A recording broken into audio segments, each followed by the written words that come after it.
So we are pleased to welcome Swaroop sir to this talk on challenges and opportunities after COVID-19. So the challenges, we are living in unprecedented times. And at Indus Action, we've been trying to invite various speakers, academicians, civil servants to share their ideas and views on how they see the opportunities and challenges which are emerging. We are very happy and it's a privilege to welcome you here, sir. The stage and the floor is yours. Good afternoon, everyone. First of all, thank you very much for inviting to this webinar. I have always been impressed with what Indus Action has been doing, so it's a pleasure to be amidst you. COVID-19 has brought in unprecedented situations before us, unprecedented challenges. I would look at it from certain perspectives as to what are these challenges, and inherent in these challenges are some of the opportunities that we should not miss out. I think the biggest challenge that we face now is that relating to the economic one. So that is a very, very serious challenge, both in the context of loss of employment and the impact it will have on poverty and the GDP of the country. We all are aware that this is going to be a huge, huge impact. In my understanding, limited understanding of economics, I think the sectors that are going to be most heavily impacted would be the travel industry, the hotel industry, the restaurants, the malls, and the entertainment industry. These are the industries that are going to be hit very, very hard because people are going to stay home. They're not going to travel out. Even after the lockdown, they're not going to go out. So this segment is going to be hit very hard on the economic front. The good news is that the government has reacted to the situation and come up with a package. But what will really happen ultimately will depend on how it operates on the ground. The package has been announced. RBI has also announced a package to increase liquidity in the market. Government has announced package wherein MSMEs or medium and small scale industries are being helped. There have been decisions like in the context of the Provident Fund, again, to leave more liquidity in the hands of the consumers. So all this has happened, a larger allocation for MNREGA, which will enable employment generation in rural areas. And the RBI package would help banks to have greater liquidity. But we have to take it with a pinch of salt and look at it in the manner in which it actually rolls out. Because my understanding is that the bankers were not short of liquidity. They had liquidity with them, but they were not lending for a variety of reasons, one of them being fear that some of the bankers had in the context of lending on account of the action taken against some of their colleagues. So it's a very serious issue on how it rolls out. I'll give you an example which some of you may be able to relate, those who belong to that region. There is a wonderful package that has been announced for coal industry. I have been Secretary Coal, so I'm taking that as an example to illustrate that what ultimately will matter is what happens on the ground. So coal has been opened up for commercial mining. That's very well said. And that was the need of the hour because we do require coal. But the problem is such an announcement will have meaning if the problems relating to mining of coal are taken care of. So there are three major problems in coal mining. One is land acquisition, the other is forest clearance, and the third is evacuation of coal. Now, many of you may not be able to relate to what I'm saying, but the point that I'm driving home is that until these three factors are taken care of, coal production will not pick up. Similarly, in each of the aspects that has been defined by the government, very important would be how it operates on the ground. And if it doesn't do well, then it will be just an announcement. But I'm hopeful that it can happen because we are faced this unprecedented crisis. The second aspect, the second challenge, which is visible to everyone, is the migrant workers. You see those pictures and videos of migrant workers moving around. It's a tragedy. It's really a tragedy that so many migrant workers are on the roads and they're trying to reach home. And the government is trying its best, but probably they could have come slightly earlier. But now, of course, every effort is put to see that they reach their places. To me, a greater problem would be to get these migrant workers back to work. Because a lot of these migrant workers who have moved out to their villages or in the process of going back, will twice before coming back. And they form the backbone of a lot of economic activity in larger towns, whether it's Ludhiana or Delhi, anywhere. These are the backbone. And probably we didn't care for this backbone as much as we should. So there would be a third problem here, which will be psychological in nature. To me, to change that psyche of the migrant workers who came all the way from his home to work at a different place, all the metropolitan cities or industrial towns, would be a very, very difficult task. Huge challenge it would be to get them back, because they have found it so difficult to go back to their homes. They would think twice before coming back because they aren't sure what is going to happen in the future and they don't want to face the same music. So that's going to be very, very difficult. The fourth dimension that I look at it is the social dimension, and primarily relating to education. Since all of you are related to education, I'll touch upon this aspect a bit more. How do you handle this whole crisis of reaching out to children? The only silver lining that I see here is that around this time you have those summer vacations. So probably the time loss would not be that great. But let us look at it from 2-3 perspectives. We'll have to segment these children. How do you reach out to these children? To me, more important is to engage with children. It's very important, because for adults to stay in a house for a while, it's okay. But imagine the plight of a child if remaining within the confines of his house and not being able to talk to anybody else except beyond their parents. And parents, of course, will be going through their own economic, social crisis in terms of their wages, employment, all sorts of crises. So there is a huge burden in a household. Now, how do you reach out to that child? And there, I would like to divide this into 2 segments. One is a set of children that have access to internet or smartphone. The other is a segment that doesn't have any access to internet.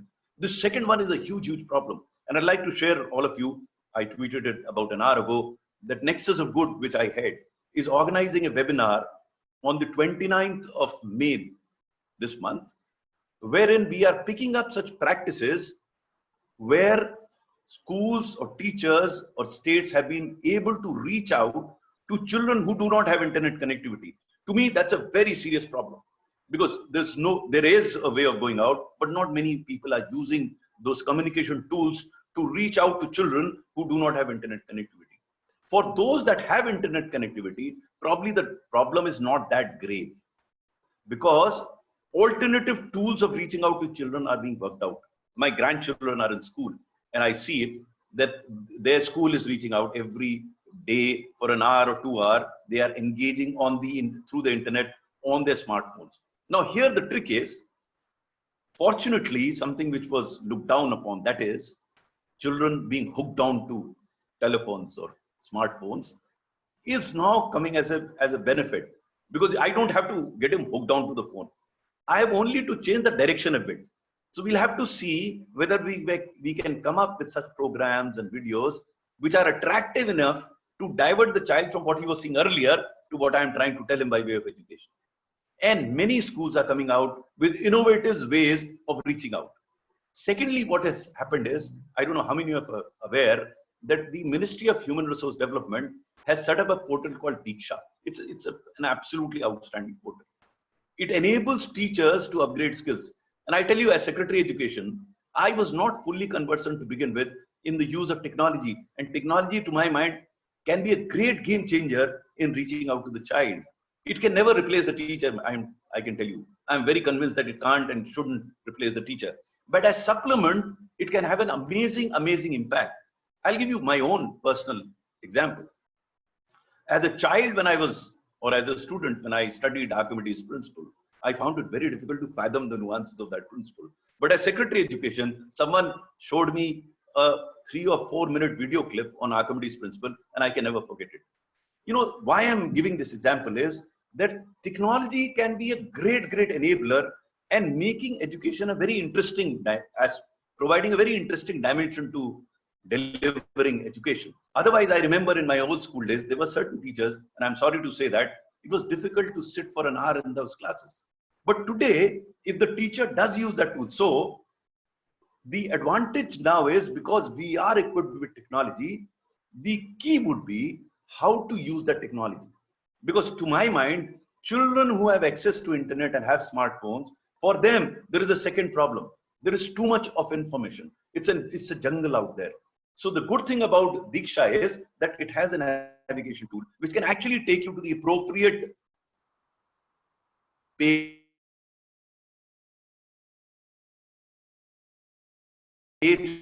because on every aspect there will be videos available. How to pick up the right one, and that is what Diksha does to you. So as far as technology is concerned, it can be used to reach out to children that have internet, that have smartphones, and a large segment of Indian population does have it. But my concern, as I said earlier, is for those that do not have this. So there are alternatives. I was going through some of the presentations that have already come to us for the webinar on 29th of May. And I see some very, very interesting experiment. I don't want to tell now because those of you who want can join that webinar to understand, to reach out to such children, and a huge number of them. As Secretary of Education, the first two districts that I visited, and I traveled to about 24 states, were Bastar and Sukma, the back of the beyond in Chhattisgarh, infested with Naxals. And there I discovered what the ground reality is. In Delhi, we don't realize it. Unfortunately, we think all the wisdom is in Delhi. It is not so. So these were the challenges, and these are the way in which perhaps these challenges. Now, let me briefly touch upon, because I'd like to make this session a more interactive one. I'd like you to ask me questions. I won't take much of your time. In another 2-3 minutes, I'll explain to you what are the opportunities that are emerging. First, which I alluded to earlier, I think the focus will shift to technology. Technology will be a game changer. People will start appreciating the opportunities, the facility that comes through technology. Imagine before COVID happened, I used to travel thrice a week to some destination in the country to address a few children or students or CEOs of private sector or scientists. I mean, I used to travel, and it was quite hectic. Thrice a week was quite a lot. Now, I'm addressing a webinar every day to hundreds of people. Very easy, reaching out to them. I mean, it did exist before COVID happened, but probably we never discovered that. So that is one. That's a huge opportunity of using technology to reach out to people. I think this outreach is getting recognized and it can be used. The second, I would feel that it has pushed us to set our own house in order. Now, let me explain this to you from the investment point of view. Now, I've been reading a bit, and I came to know that a lot of investment is moving out of China. Now, the question is, where is that investment going? India has a huge potential, enormous amount of potential that we have here to attract investment because of the huge market we have and other facilities that we have. But we have to set our own house in order. We have to make the investor comfortable. I use this word comfortable because right now, investor still has to run from pillar to post. In an article written very recently, I had mentioned that we had set up a project monitoring group earlier, which was fast tracking projects. And in the 15 months of the UPA 2 government, when all these scams were breaking out, at that time, more than 15 lakh crores, more than 5 lakh crores worth of projects were cleared, and no finger was raised because technology was used to fast track those. Now, I'm not going into the details of that. It's there in my article that I had written. But the fact of the matter is, we have to make the investor and the entrepreneur comfortable. The business has to become easy in the real sense of the term. That is the only way we can attract investment from abroad. And we can attract investment only if we make life easy for the Indian investor to be here. The other opportunity is in reduction of fuel prices. And that has led to reduction in bitumen. Now, bitumen is something which is used in building roads. Now, government is committed to investing a lot in infrastructure. This is a huge opportunity to invest in infrastructure and do it. I can go on and on. There's a lot that I can talk about it, but I've spoken for about 15 minutes. I'll stop here, maybe while answering your questions, because I'd like to make it interactive. Thank you very much for inviting me here. I look forward to your questions and I'll try and answer them. Thank you, sir, for very briefly summarizing the challenges that you foresee for the country and the opportunities that you see in terms of technology becoming a great enabler, infrastructure spending, as well as investment climate, the opportunity for India to ease up investment climate. So the we have questions have started pouring in from Twitter. So I'll take the first question, and we can also open uh, the questions on the chat. So the question is that what are some of the risks that you foresee with the execution of $1 billion social protection loan from the World Bank to Government of India for a national portal that integrates around 460 schemes and ensures interoperability? I have handled some of this earlier. I don't think we require $1 billion loan to set it up. We don't require it from the World Bank. I don't know. I am not aware that they are taking it. I hope they don't take it because it does not require so much money to set up a single portal where all the schemes could be put up. It can be done very easily in the existing framework that we have. We don't require World Bank. I'm surprised that World Bank is unnecessarily getting into it. India has that facility. Now, since you raised that, let me explain another aspect to you related to this, because at some point in time I was engaged with the World Bank while doing a scheme called Rashtriya Swasthya Bima Yojana, the health insurance scheme. You know, one of the problems that the migrant worker faced was that the facilities that were available to him in his home place were not available where he had migrated. For example, he may have been eligible for PDS, the public distribution system of rations, in his hometown, but when he traveled elsewhere, he didn't have it. Similarly, other schemes that were run by the government were available to him only in the district where he resided.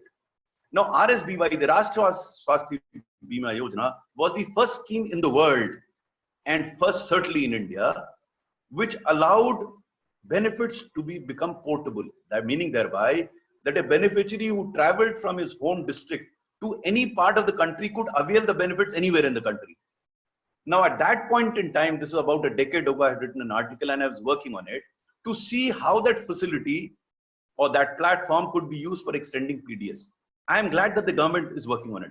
Now, imagine a scenario if a migrant worker has all the facilities that are available to him from the government to all parts of the country, then migration becomes so much easier. It can be done, and we don't require World Bank for it. So, as you said, $1 billion, I would do something else with it, not for this platform only. I would rather have $1 billion if I can have to set up social security scheme for workers. Now, to me, that is very important. This is a huge opportunity for us to look at social security. By social security, I mean his pension, his health, other things. So social security of the worker is extremely, extremely important. And COVID-19 gives us that opportunity to look on those terms. That is one. Number two, I would look at strengthening my health infrastructure. Unfortunately, the amount of investment that should have gone to health sector has not gone. This gives us huge opportunity to think about it, that health infrastructure does require a lot of investment. So COVID-19 has pushed us to think on the lines which we probably thought but never indulged in, never worked forward. So I look at this as an opportunity to look at these social sector schemes in terms of providing social security to the migrant workers, or for that matter, all the workers, and health security to them.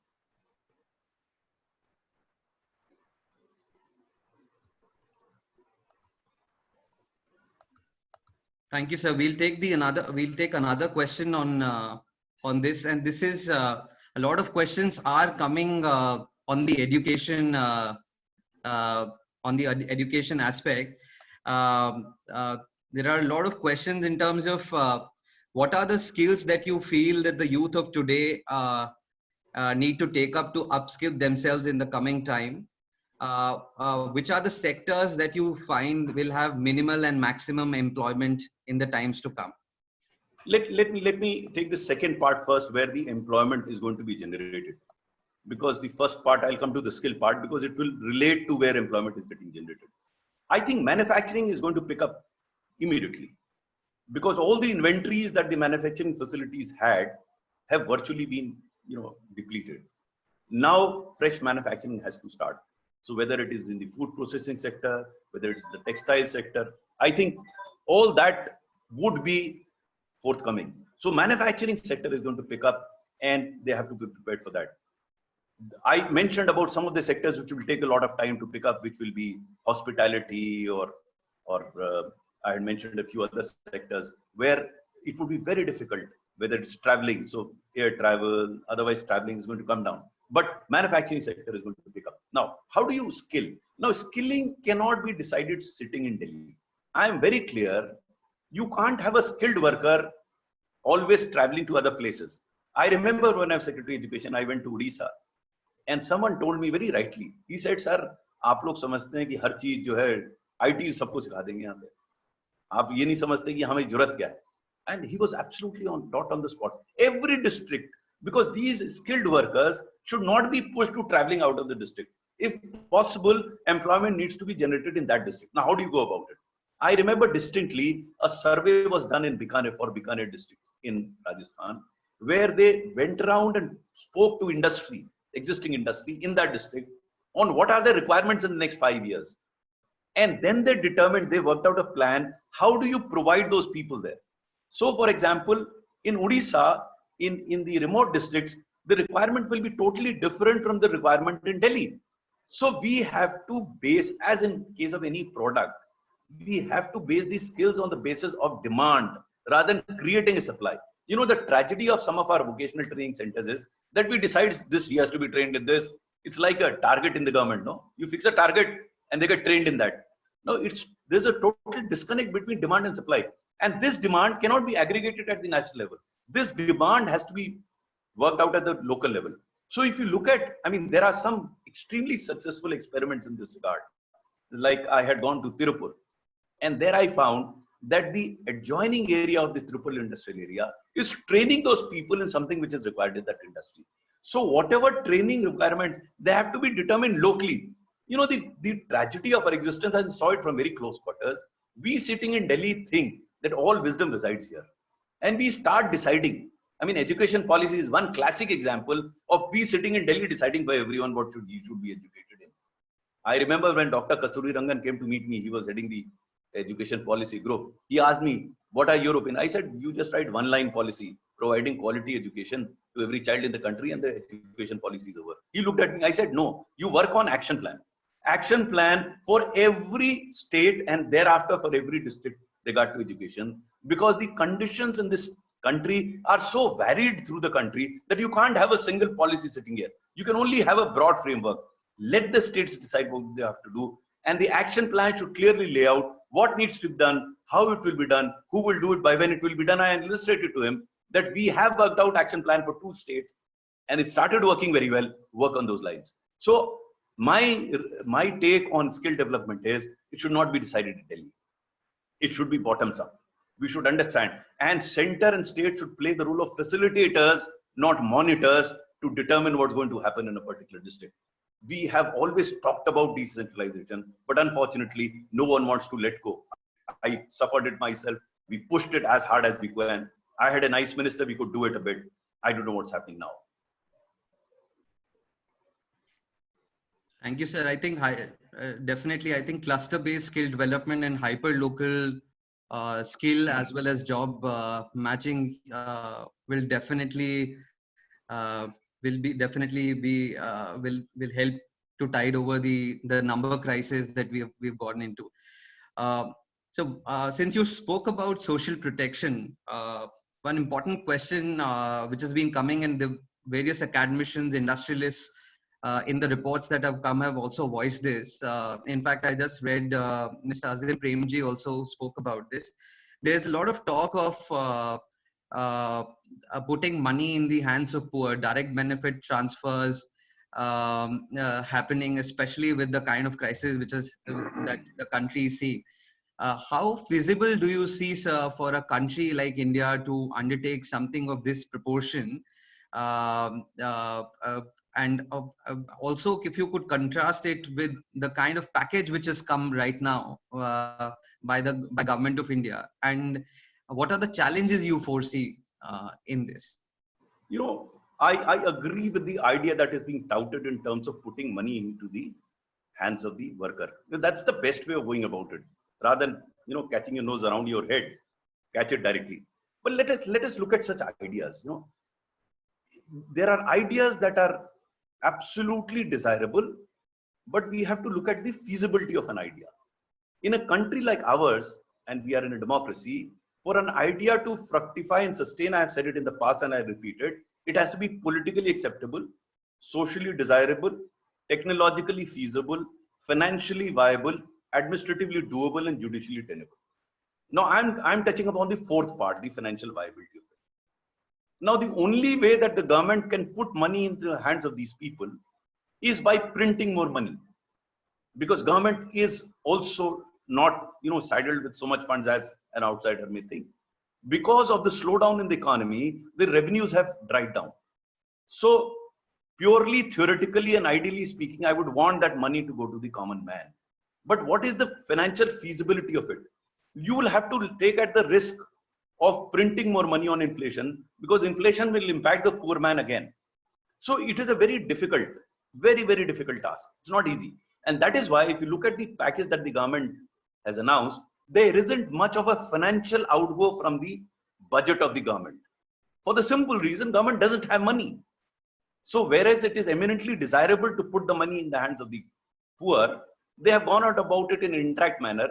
And most of it is through institutional finance. That is through debt and loaning, restructuring of debt. All that has been done without directly burdening the budget for, I think, a very good reason, in the sense that they don't have the money. But theoretically, I still feel that money should go.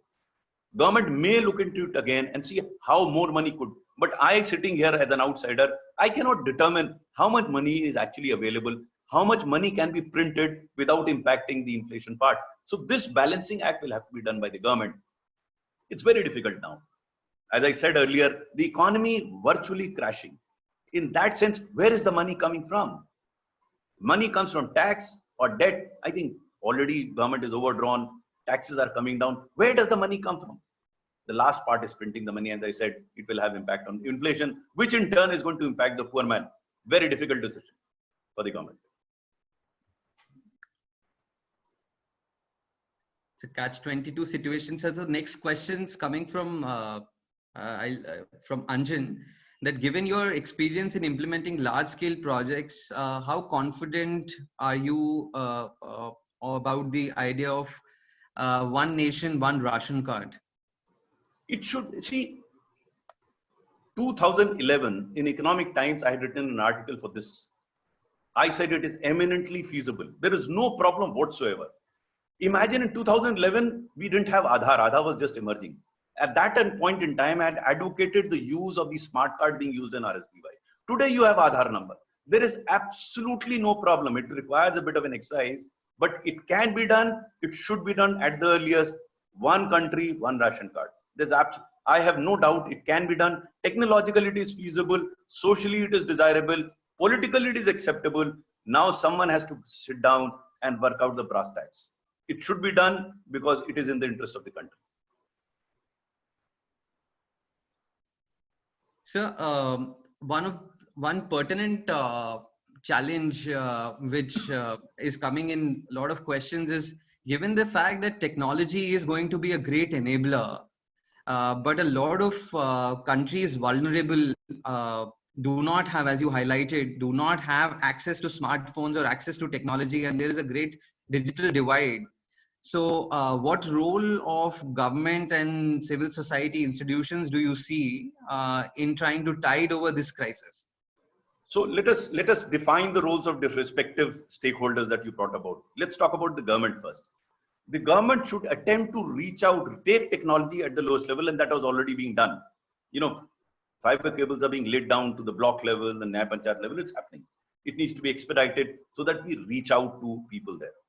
Till such time it happens, I think NGOs have a very important role to play. I'm a great believer in public-private partnership. I mean, more often than not, we are cursing each other. The private sector says that everyone is corrupt in the government doesn't do anything. People in the government say that NGOs are all corrupt, it's not so. We are all, both government and NGOs represent this society in which there are good, bad and ugly people. What really needs to be done is to get the good people on either side together. I mean, the reason why I've set up the Nexus of Good is to get the good of both public and private come together.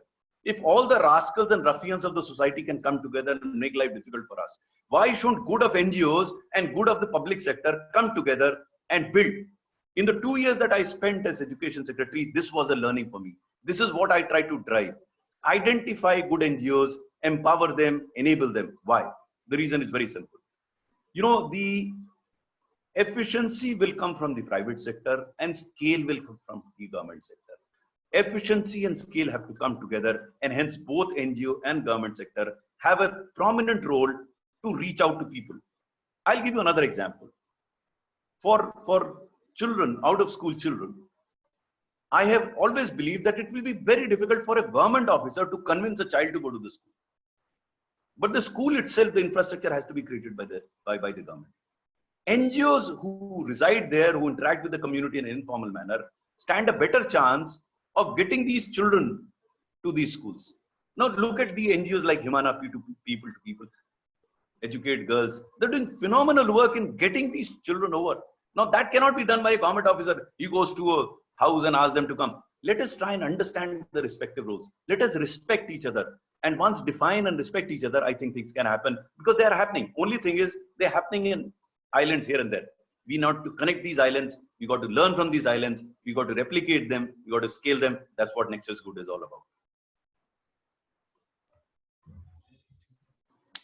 So I'll go back to the questions around the migrant labor, since it's also related to the economy.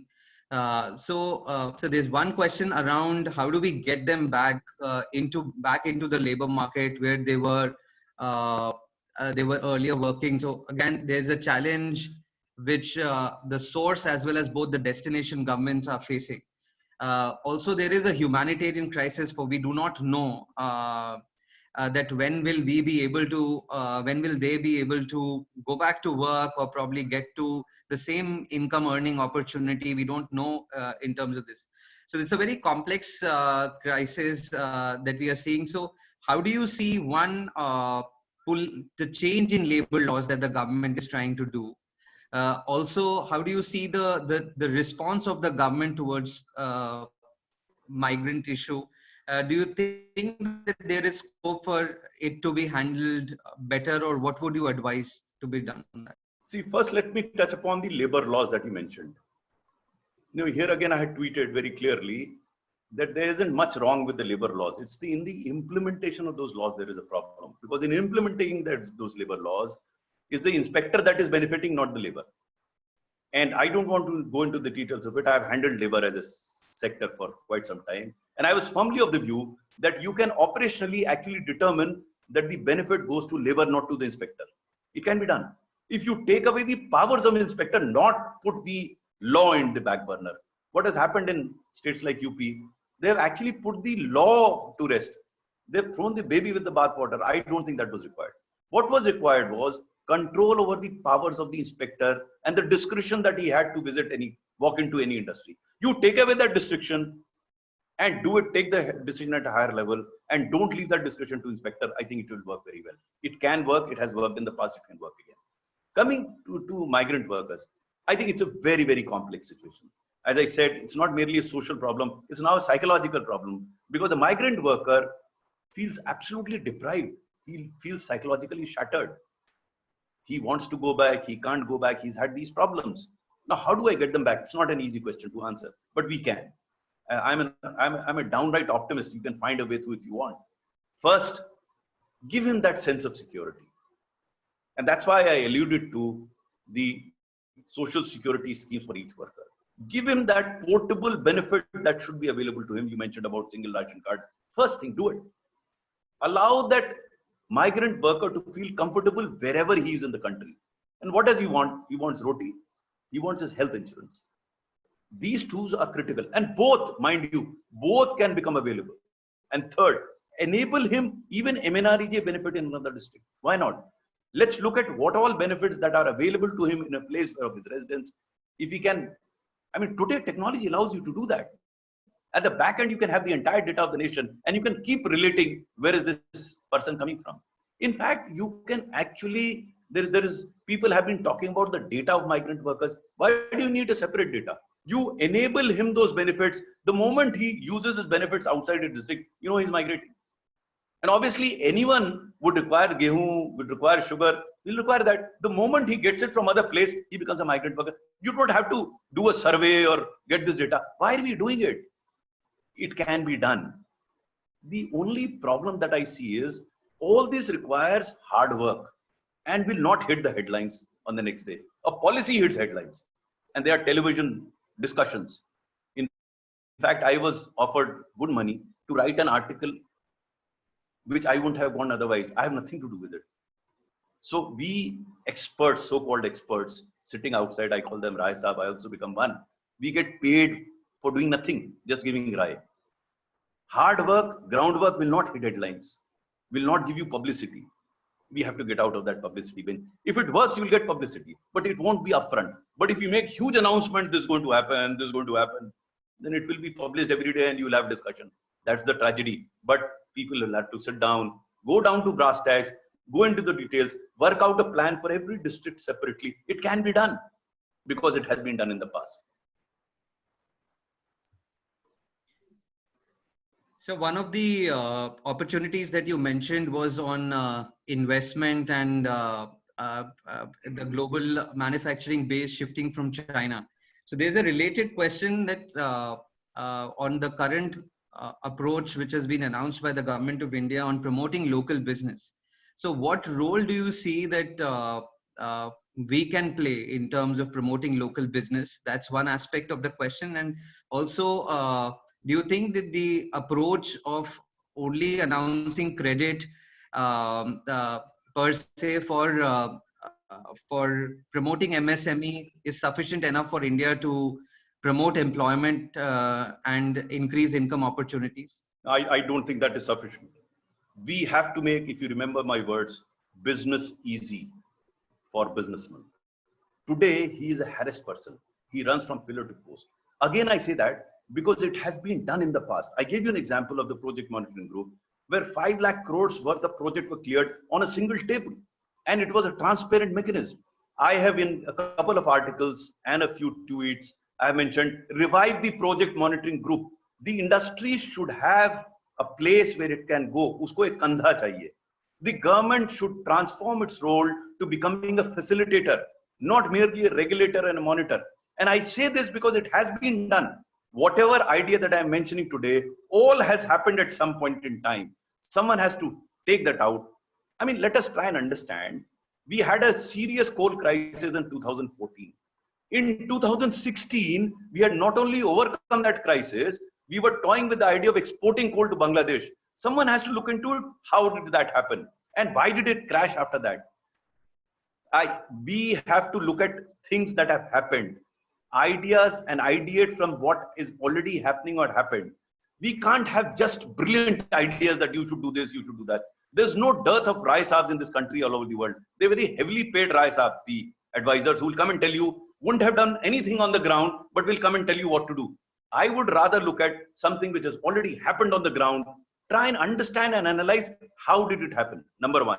Number two, when you have a problem at hand, the best thing is to understand the why of a problem. Go into the deep of it. What is the reason of that problem? Without that, if you keep announcing that we'll do this, as you said, mere financial package will not help MSME. What will help them is making life easy for them. Now, I can't elaborate on that. I can if there is time. You can actually make life easy for them. It has happened, let me tell you. It has happened in Gujarat. It has happened in Maharashtra. It has happened in Rajasthan. For certain time, from the year 93 to 95, it happened in UP. It has happened in the past. It can happen now. We have to look at how it happened. So we'll take few more questions related to education and nutrition. There's a question coming that do you anticipate increase in malnutrition numbers within the country of young children and second order effects in terms of increase in dropouts happening, and what can be done to avert such crisis proactively in terms of coordination of MHRD, WCD, health ministries? Have you had some experience of getting these ministries together? What are the challenges and opportunities you feel lie here? I think both are likely to happen. Malnutrition is likely to increase, unfortunately, and school dropout is also likely to increase. Now, the second point that you mentioned is very critical. How does the coordination between health, education, and women and child development happen? It happened. And I keep giving only those suggestions where it happened. Actually, as Secretary of Education, I set up an informal group of secretaries. It was nothing formal. We used to meet just once a month. And that one meeting used to solve out many interdepartmental problems without any letters. We have to set up that group. I'm glad that presently the head of the school education department, Anita Karwal, she's one of the finest officers. I had the occasion to work with her when she was chairman CBSE and I was secretary of education. There's another very fine officer, Rajat Tirki, as Secretary of Women and Child Development. He was joint secretary with me in education ministry. So these guys know each other. There's a wonderful secretary health. I have no doubt about their capabilities. I'm sure they're going to get together and tide over this problem. They're a finest set of officers. My hope is that they will be able to tide over this problem. But the coordination is very important. There's another segment to this coordination, that is state governments. Because we talk in Delhi, the action is in states. So they will have to coordinate and they will coordinate with the state governments. And the third dimension is the non-governmental agencies, the non-governmental organizations. They will have to be taken on board because government cannot do anything on its own, nor can NGO do on their own. They have to come work in tandem, as I said earlier. They have to come together. This nexus has to come through in the real sense. So another question on education policy. The new education policy is due. Do you feel that the COVID crisis will have an impact on this policy? Perhaps yes, but not to that extent. As I said, a policy does not have much of an impact on education per se. What really has an impact is what happens on the ground. And I would be very happy if we work out separate action plan for each state. Broad framework can come through a policy. I'm not against it. But I don't think we should be spending too much time on discussing policies. Let us discuss action. The man on the ground wants action. Policy is for us in Delhi to deliberate, discuss. He's waiting for action. Fortunately, in education ministry, at least I remember very distinctly, we were not, because this policy business has been going on for now 6 years. So we didn't wait for the policy. So if you look at the whole scheme of Samagra Shiksha, replacing the two schemes earlier, Madhyamik Shiksha Abhiyan and Sab Shiksha Abhiyan, Samagra Shiksha actually took care of certain aspects. For example, there was nothing to do with preschool before that. Samagra Shiksha talks about preschool. There was no one talking about class 11 and 12. Samagra Shiksha talked about it. There was no talking about giving freedom to the states to determine where they want to spend the money because everything was cut and dried in Samagra Shiksha and other Shiksha Abhiyan. We gave that flexibility to the state government. We didn't wait for the policy to do it. So policy can keep coming, but I think action should begin. Action should begin forthwith. So moving on to a role of India, I think there are a couple of questions that are coming in terms of what is the role in the global policy framework that you see in post-COVID times for India? And what are the challenges also that you foresee in terms of the global policy frameworks for India? I think I didn't talk about it, but I should have. Huge opportunity for India. There is space becoming available for India to move in, to become the arbiter. So look at that space is going to be vacated by some countries who are considered to be responsible for this COVID crisis. That space actually can be occupied by India. India can actually become a much greater arbiter or much better participant in international negotiations now more than before. So the world is going to change after COVID. You can already see the changes there. The key is whether we are able to seize that opportunity in occupying the space that is now becoming available in international diplomatic arena.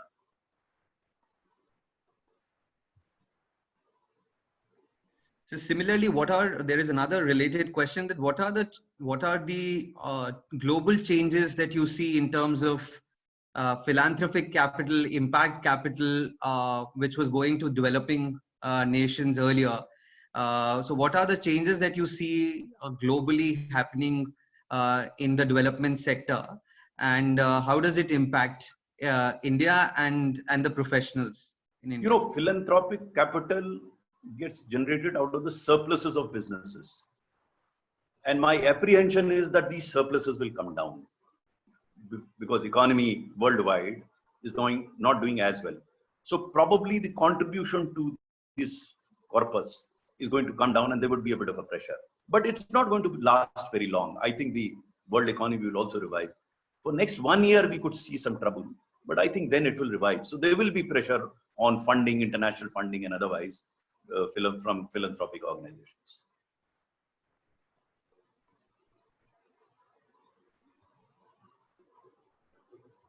So we've touched almost all the questions, but we can take last couple of them, which are coming in.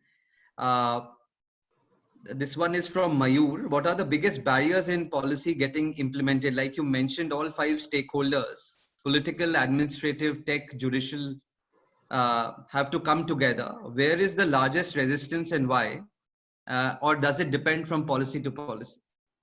No, it depends on individuals. Let me, after having talked about the larger issues, in India, things happen or don't happen on account of the person who's heading that organization. I've jokingly said that Ayodhya is not run by Khanau, it has to be run by Ram. So what if I were to do it, and that's how I did it in my own organization, you select the right guy for the right job and then leave him alone. Don't keep monitoring. Sometimes we tie up a gadha and we keep monitoring him. Get a good horse and leave him alone. The administration works much better if we have an appropriate selection process of getting the right man for the right job. That's the key. You get the right man for the right job. Have a transparent and such a process where you have people with integrity and efficiency sitting there, and then leave them alone. They'll be able to manage it. It has happened in many organizations. The moment you get a right head for that organization, he manages the rest of it. Human resource management is going to be the key, which, of course, as far as political acceptability, social desirability, all that will be there. But, I have always believed that I have no control over a set of circumstances that are given to me, but I have control over myself. Now, if I evolve in a manner that I am able to create an impact, the impact gets created. And then you are able to change some of the circumstances around you. That's what that matters. They should get guys who are able to deliver, and there are such guys around. As I mentioned, you have the present Secretary School Education, Secretary Women and Child Development. They're brilliant officers. I'm sure they will be able to deliver.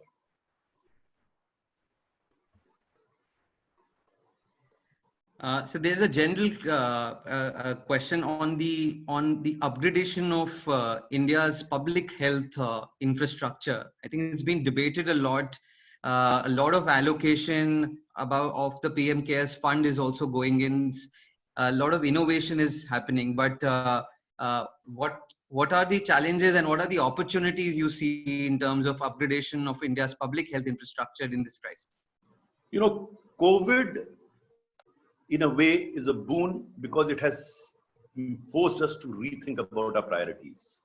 It has forced us to think whether healthcare infrastructure is good enough for a country like ours. People have been talking about it, but probably we did not feel it to the extent we feel it now. So in that extent, it's a blessing in disguise. People have started thinking in terms of strengthening the health infrastructure, and I'm quite hopeful that it's going to happen. Look at the amount of expenditure that we incur in health. It's not even 2.5%, 3%. If that is the case, we need to have increased expenditure, and you can work out where you can cut out your money. Because if you don't have healthy population, no matter what you invest where, I'm a great believer that health and education are to be focused upon. As school education secretary, I used to wonder, why is the budget going down? I tried to analyze and understood that probably the decision maker felt that politically, he's not going to be impacted with education immediately. Impact of education comes after 10 years, 15 years. So he's more bothered about tomorrow. So he's not. Now, of course, it's changing. I remembered in the 2 years that I was there, the education minister pushed very hard. I think the allocation also improved. People are gradually understanding the importance of both health and education. And I'm hopeful that COVID will give us an opportunity to push more money into the health sector as well as education sector. So we'll take the last question for today. Thank you for your patience and taking all of them. So this one is on looking back on your career, was there a crisis you feel you could have managed better? And what are the leadership lessons many you learn? Many. I tell you, I've had many failures in life, very many failures in life. The beauty was that I learned a lot from those failures. And if I have to be born again, and if in my book, in the last chapter, I've written that if I were to be born again, I'd like to be a civil servant all over, because it provides me enormous opportunity to serve a large number of people. So if I were to be born again, I would love to spend more time in the education sector. My regret, I mean, in all my assignments, I made myself redundant. In coal sector, I used to go to PMO and tell them, job is done now, wind up this ministry. It was only in education where after about, say, how much I did there, about 20 months, I felt that I should have had more time because the problems of the education sector are much, much worse. I used to jokingly tell everyone, when someone asked me, how are you finding education sector? I used to say, yaar, coal mein to mining was underground, mafia was overground. In education, all the mafia is underground, eating into the essentials of Indian society. And it requires much greater indulgence. It was as education secretary that I faced my biggest failure. I could not protect a very senior civil servant, Santosh Mathew. He was forced to resign because he had taken off one of the mafias. There in my book, not just a civil servant. So it's a regret. So I'd like to spend more time in education and see if I could do something as a civil servant in education sector. That's my regret, but no regrets. I enjoyed every moment of it. I got more than what I deserved. So I loved every moment of my existence as a civil servant. So would you like to share some leadership lessons for young people who are on the call and watching you here? Okay, I would tell them that you have absolutely no control over others. What you have to do is to evolve as an individual to be reckoned with. खुद ही को कर बुलंद इतना कि हर तकदीर से पहले खुदा बंदे से खुद पूछे बता तेरी रज़ा क्या है. So you have to build as an individual. And mind you, the problems are with you, not with others. उम्र भर यही भूल करता रहा गालिब, धूल चेहरे पे थी, आईना मलता रहा. So you have to look at the dirt on your face. Improve, evolve as an individual, but never give up or give in, and keep learning from your mistakes. All of us commit mistakes. Don't feel down and out, because committing mistake is not wrong, but committing it again is wrong. So don't commit the mistake the second time. Learn from your mistakes. You will evolve as an individual.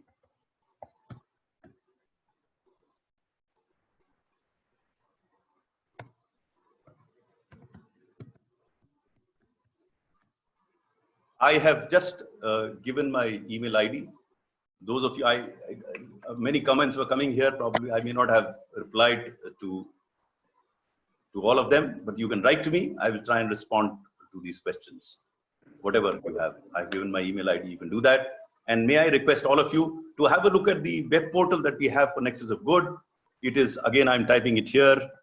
Have a look at it, because if you have any wonderful story, please host such story. Let everyone know that good work